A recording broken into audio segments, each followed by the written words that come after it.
to meet Rebecca. Hey guys, and welcome to another video. So excited you're here. We are talking about Isaac getting a woman. Yes, Abraham sent a servant off to go find a woman. God orchestrated all of his steps to a T, and he is now talking to the family. He has just now asked them, are they willing to let Rebecca come with him to go to Isaac to become the wife, even though she's never met this man? Kind of crazy, but the family is like, God is in this. We can clearly see this, and we can't say good or bad either way because we know God is in this. Okay, so I'm going to just dive right in. We're going to just dive right into this passage. We're in Genesis 24, verses 51 through the rest of the chapter. So let me just go to the last verse, verse 50. Laban and Bethuel answered and said, the thing has come from the Lord. We cannot speak to you bad or good. Behold, Rebekah is before you. Take her and go, and let her be the wife of your master's son, as the Lord has spoken.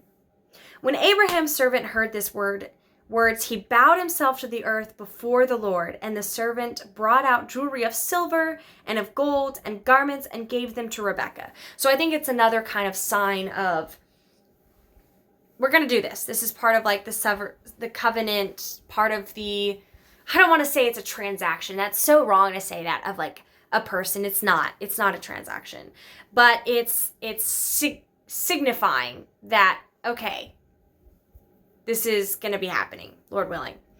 And it's gifts. It's like, it's part of the showing love, showing the commitment.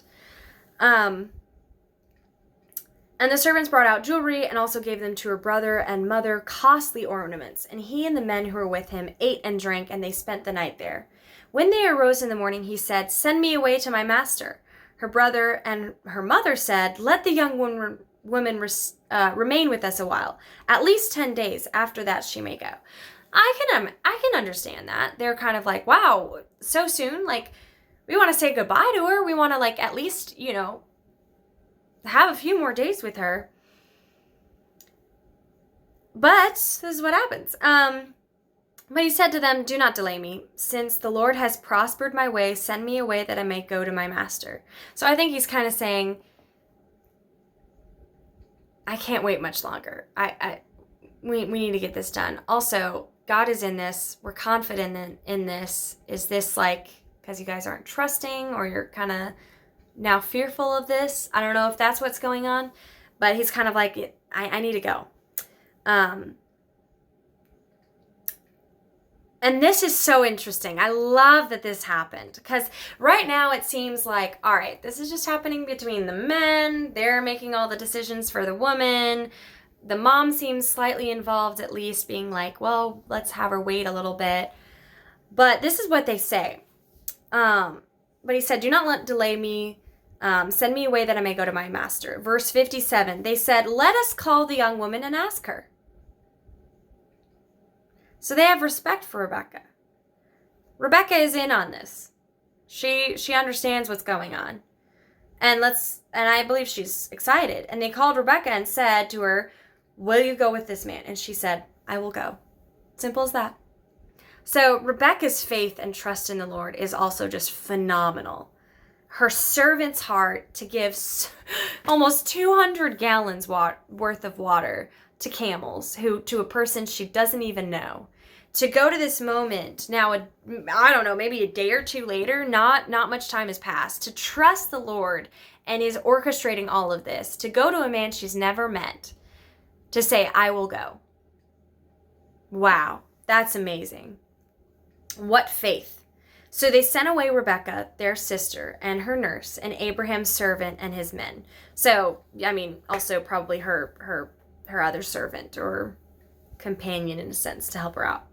And they blessed Rebecca and said to her, our sister, may you become thousands of 10,000s, and may your offspring possess the gate of those who hate him. At first when I read this, I was like, that's interesting. The gate of those who hate him? What does that mean? I'm going to basically put it in my terms. Not my terms, but kind of like easier words. But they're basically saying, may you be blessed. May you have a ton of kids.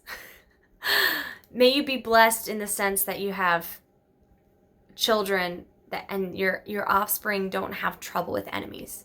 Because it's, may your offspring possess the gates of those who hate him. So it's like, may your enemies not overtake. Sorry, I was getting a call. May your enemies not overtake them.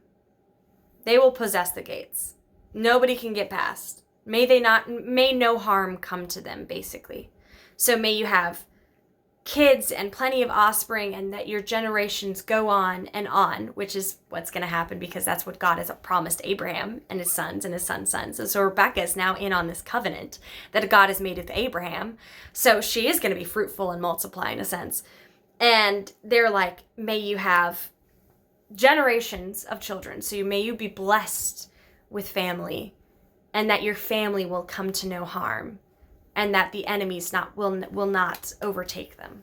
So I think that's a beautiful blessing. That's so cool. Then Rebekah and her young women arose and rode on the camels and followed the man. Thus the servant took Rebekah and went on his way. Now Isaac had returned from Bel-lahai-roi and was dwelling in the Negeb. And Isaac went out to meditate in the field toward evening. So I believe he's praying. So he's out in the field. That's so cool. Honestly, I don't know if you guys have seen Pride and Prejudice, but this moment almost reminds me of Pride and Prejudice when Mr. Darcy is coming through the field towards her, because this is what it says. It's almost so romantic. And Isaac went on to meditate in the field, and he lifted up his eyes and saw, and behold, there were camels coming. And Rebekah lifted up her eyes, and when she saw Isaac, she dismounted from the camel, and she said to the servant, "Who is that man walking in the field to meet us?"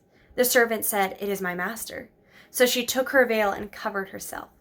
I think that might be a sign of respect, or also preparing herself. Maybe a veil for marriage, or maybe it was men couldn't see her, or yeah, I probably should do more research on that. That's very interesting. I think the veil is very significant, though, that she put it over her head.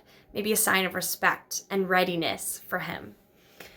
Veil and covered herself. Verse 66. And the servant told Isaac all the things that he had done.